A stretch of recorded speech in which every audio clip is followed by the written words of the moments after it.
അൽ മുക്തിദാർ jewellery എന്നും പറഞ്ഞൊരു പേര് അങ്ങുണ്ട്. അതിന് വേറെ ഓരോ ജുവല്ലറിക്കും ഓരോ പേരിട്ടിട്ടുണ്ട്. ഓരോ പത്രങ്ങൾക്കും ഡോക്കറ്റ് പരസ്യങ്ങളാണ് കൊടുത്തേക്കുന്നത്. എല്ലാ മെയിൻ പത്രങ്ങൾക്കും അത് കൊടുക്കണമെങ്കിൽ എത്ര കോടി രൂപ ചിലവാക്കണമെന്ന് ആലോചിച്ച് നോക്കിയുള്ളൂ. വെറുതെ പണം കിട്ടാത്ത ഒരുത്തിന് ഇത് ചെയ്യാൻ പറ്റുമോ? അതുപോലെ ഒരൊറ്റ ചാനലുകാർ, അവർ മീഡിയ, മെയിൻ സ്ട്രീം മീഡിയ, ആരും ഇത് റിപ്പോർട്ട് ചെയ്യാൻ വരത്തില്ല.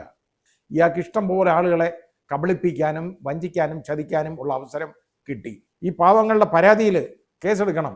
അത് ന്യായമായ കാര്യത്തിനാണ് അവർ വരുന്നത്. അത് മോളിൽ നിന്ന് നിർദ്ദേശം ഉണ്ടെന്നും പറഞ്ഞ് ഇത് കേസെടുക്കാതിരിക്കാൻ നോക്കുമോ? ഈ ഇൻവെസ്റ്റേഴ്സൊക്കെ ഇത് കേസെടുക്കുന്നില്ലെങ്കിൽ കോടതിയിൽ സമീപിക്കണം. ഫാഷൻ ഗോൾഡ് കമ്പനി ഉടമകളായിരുന്ന ശ്രീ MC ഖമറുദ്ദീൻ, അദ്ദേഹം മഞ്ചേശ്വരം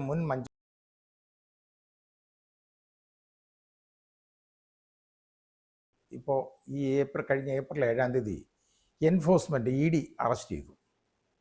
168 കേസുകളായിരുന്നു ഇവർക്കെതിരെ രജിസ്റ്റർ ചെയ്തിരുന്നത്. ഒരുപാട് പാവങ്ങളെ കളിപ്പിച്ചിട്ടുണ്ട്.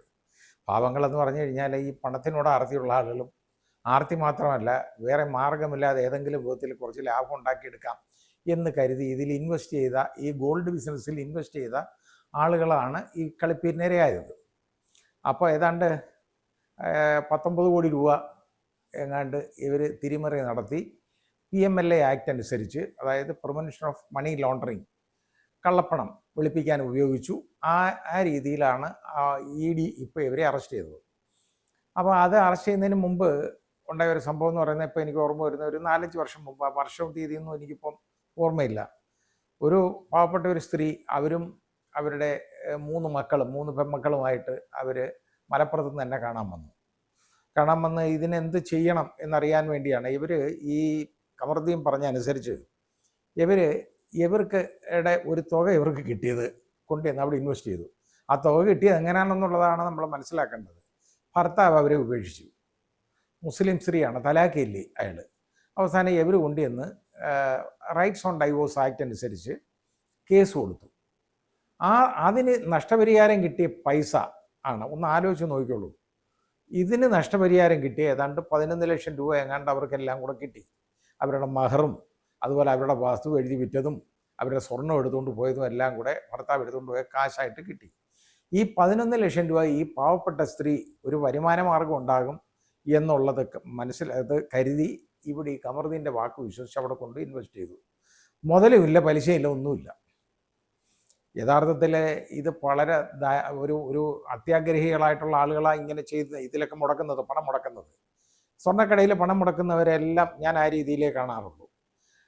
അത് പക്ഷേ ഇവരുടെ സംബന്ധിച്ചിടത്തോളം ഇവർക്ക് വേറെ മാർഗമില്ല. ഒരു വരുമാനം ഉണ്ടാകട്ടെ എന്ന് വിചാരിച്ചാണ് അവർ റെക്കറിംഗ് ആയിട്ട് അവർക്ക് പണം കിട്ടും മാസം തോറും എന്ന് പറഞ്ഞ് കിട്ടിയാണ് അവർ പട്ടിണിയായി അവർ കാണാൻ വന്നത്. അപ്പോൾ ഞാൻ പറഞ്ഞു വേറെ മാർഗമൊന്നുമില്ല, ഇടപേര് കേസ് കൊടുത്ത് വെക്കും. അങ്ങനെ എന്തായാലും കൊണ്ടുവന്നവർ കേസ് കൊടുത്തു. അവരുടെ കേസും ഒക്കെ ഒരു കേസായിട്ട് രജിസ്റ്റർ ചെയ്യപ്പെട്ടിട്ടുണ്ട്. ഇതുപോലെ എത്ര ആളുകളെ കബളിപ്പിച്ചാണെന്നറിയാമോ ഇയാൾ പണം ഉണ്ടാക്കിയേക്കുന്നത്? ഒരു പൊതുപ്രവർത്തനം എന്നുള്ള ലേബലാണ് ഒരു MLA. ആലോചിച്ച് നോക്കണം. ഏതായാലും അടുത്ത പ്രാവശ്യം അയാൾക്ക് സീറ്റ് കൊടുത്തില്ല പാർട്ടി എന്നെനിക്ക് തോന്നുന്നു. അതോ കൊടുത്തിനി ജനങ്ങൾ തോൽപ്പിച്ചോ? അത് എനിക്ക് ഓർമ്മയില്ല, അറിഞ്ഞൂടാ. രാഷ്ട്രീയം താല്പര്യമില്ലാത്തതുകൊണ്ട് ഞാനത് ശ്രദ്ധിക്കാറില്ല. ഇപ്പം ഞാനിത് പറയാൻ കാരണം എന്താണെന്നറിയാമോ? ഈ ഐഡൻറ്റിക്കലായിട്ടുള്ള ഒരുപാട് ബിസിനസ്സുകാരിങ്ങനെ അങ്ങോട്ട് പൊങ്ങി വന്നുകൊണ്ടിരിക്കുകയാണ്. ആ പൊങ്ങി വന്നുകൊണ്ടിരിക്കുന്നതിനകത്ത് വളരെ ഒരു പ്രധാന സ്ഥാനം ഉള്ള ഒരെണ്ണമായിരുന്നു അൽ മുക്തിദാർ ജുവല്ലറി എന്നും പറഞ്ഞൊരു പേര് അങ്ങുണ്ട്. അതിന് വേറെ ഓരോ ജുവല്ലറിക്കും ഓരോ പേരിട്ടിട്ടുണ്ട് കേട്ടോ. അൽ മുക്തിദാർ എന്ന് പറയുന്ന സ്ഥാപനമാണ്. അവർ പണിക്കൂലി ഇല്ലാതെ സ്വർണം എല്ലാ ആഭരണം കൊടുക്കും. ഒരു തലയിൽ തൊപ്പിയും വെച്ച് ഒരാളുടെ ഒരു പടവും കാണിച്ച് അൽ മുക്തദാർ അയാൾ എന്നുള്ള രീതിയിൽ ഒരു പരസ്യം അങ്ങ് ചെയ്തേക്കാണ്. ഈ അൽ ഒക്കെ ചേർത്ത് വരുമ്പം മനസ്സിലായിക്കൊള്ളണം, ഒരു മുസ്ലിം ചൊവ്വയുള്ള പേരാണത്. മാത്രമല്ല ഇയാൾ ഒരു ചട്ടിത്തൊപ്പിയും വെച്ച് ഇങ്ങനെ നിന്ന് പടമെടുത്ത് മുഴുവൻ എല്ലാം പരസ്യം ചെയ്തേക്കാണ്. ഓരോ പത്രങ്ങൾക്കും ഡോക്കറ്റ് പരസ്യങ്ങളാണ് കൊടുത്തേക്കുന്നത്. എല്ലാ മെയിൻ പത്രങ്ങൾക്കും അത് കൊടുക്കണമെങ്കിൽ എത്ര കോടി രൂപ ചിലവാക്കണമെന്ന് ആലോചിച്ച് നോക്കിയുള്ളൂ. വെറുതെ പണം കിട്ടാത്ത ഒരുത്തിന് ഇത് ചെയ്യാൻ പറ്റുമോ? അതുപോലെ തന്നെ ഇപ്പോൾ അയാൾ എന്നിട്ട് എന്താണെന്നറിയാം, ഓരോ സ്ഥലത്തും അങ്ങ് ജുവല്ലറി തുടങ്ങുക എന്ന് പറഞ്ഞാൽ ദിവസം തോറും ഓരോ ജുവല്ലറിയാണ് തുടങ്ങുന്നത്. ആ തുടങ്ങുന്നതിനകത്തെല്ലാം ചെയ്യുന്നത് അവിടെ ഇൻവെസ്റ്റ്മെൻറ്റ് വാങ്ങുകയാണ് ആളുകളെ നിന്ന്.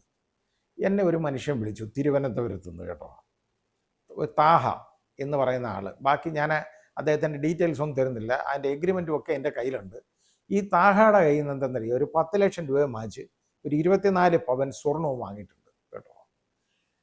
അവസാനം ഇത് തിരിച്ചു ചോദിക്കാൻ ചെന്നപ്പോൾ എന്താണെന്നറിയാമോ, കട കൂട്ടിപ്പോയി. ഇപ്പം കടയില്ല. എന്തോ ഒരു കച്ചവടമായിരുന്നറിയോ, കച്ചവടം എന്നൊക്കെ പറയുകയാണ്. ഭയങ്കര ബിസിനസ് ഓരോന്ന് കൊണ്ടുവന്ന് വലിയ പ്രമാണിമാരെ കൊണ്ടുവന്ന് ഓപ്പൺ ചെയ്യും, അങ്ങോട്ട് പോവും, നാട്ടുകാരുടെ നിന്നെല്ലാം ഉള്ള പൈസ പിരിച്ച് വാങ്ങിക്കും. ഇത്രയും വലിയ കള്ളന്മാർ ഇതുപോലെ കളിപ്പീരിന് നമ്മൾ മലയാളികൾ നിന്നു കൊടുക്കുന്നല്ലോ എന്നുള്ളതാണ് മലയാളികളുടെ പ്രത്യേകത. വേറെ ഈ ലോകത്തൊരു സ്ഥലത്തും ഇതുപോലെ കബളിപ്പിക്കാനായിട്ട് ആളുകൾ നിന്നു കൊടുക്കത്തില്ല, കേരളത്തിലെ പോലെ. ഇതേപോലെ പണം കൊണ്ടുവന്ന് ഈ സ്ഥാപനങ്ങളിലൊക്കെ കൊണ്ട് കൊടുക്കുക. ഈ പണം കൊടുത്താൽ അത് ഈടാക്കാൻ എന്തെങ്കിലും ഒരു മാർഗം വേണ്ടേ? ഒന്നുമില്ല. ഇതെന്ന് വെച്ചാൽ സമയത്ത് തന്നെ ഡെലിവറി കൊടുക്കണം, ഇല്ലെങ്കിൽ വലിയ ഇൻഡാസ് ഉണ്ടാവും, അങ്ങനെയൊക്കെ ചെയ്യും, ഇങ്ങനെ ചെയ്യും എന്നൊക്കെ പറഞ്ഞുള്ള എഗ്രിമെൻ്റ് ഒക്കെ ഉണ്ട്. എഗ്രിമെൻ്റിൻ്റെ കോപ്പിയൊക്കെ എനിക്കുണ്ട്. അത് ഇനി ഒരവസരത്തിൽ ഞാൻ അത് പുറത്തോട്ട് വിടാം. ഇപ്പം അത് മാത്രമല്ല പ്രശ്നം ഉണ്ടായത്. ഇപ്പോൾ പഴവങ്ങാടി ബ്രാഞ്ച് തിരുവനന്തപുരത്ത് അവിടെ ഇൻവെസ്റ്റ് ചെയ്തേക്കുന്ന ആളുകളെല്ലാം കൂടെ ഏതാണ്ട് 150 പേരുണ്ട് കേട്ടോ. അവരെല്ലാം കൂടെ തടിച്ചുകൂടി രാവിലെ മുതൽ അവിടെ വലിയ ബഹളം ഉണ്ടായിക്കൊണ്ടിരിക്കുക.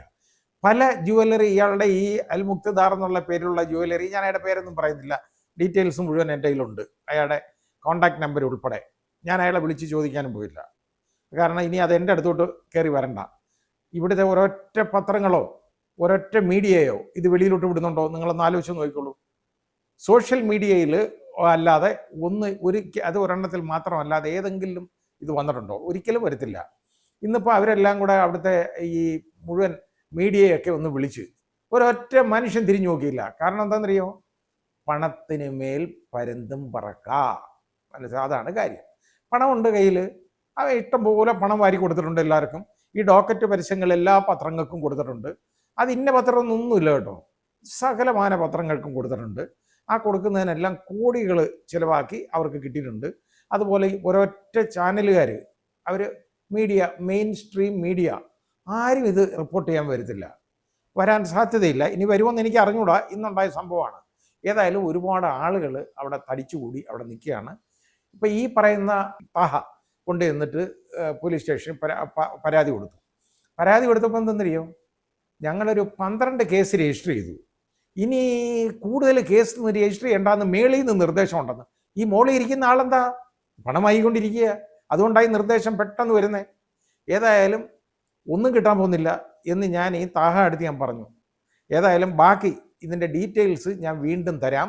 ഒരു ശരിയായ രീതിയിൽ ഞാൻ ആ മുഴുവൻ എഗ്രിമെൻറ്റുകളും ഒക്കെ കാണിച്ചു കൊടുക്കാം. ഇതുപോലെ ചതിവും വഞ്ചനയും പ്രയോഗിക്കുന്ന ആളുകളുടെ അടുത്ത് നിങ്ങൾ വീഴരുത്. ഈ എന്തെങ്കിലും വെറുതെ കിട്ടുന്നെന്ന് കണ്ടു കഴിഞ്ഞാൽ നമ്മൾ ഒരിക്കലും വാങ്ങാൻ പോകരുത്. പക്ഷേ ഇവിടെ മലയാളികളെ സംബന്ധിച്ചിടത്തോളം എന്താ, 5 രൂപയുടെ കാര്യം കിട്ടുമോ?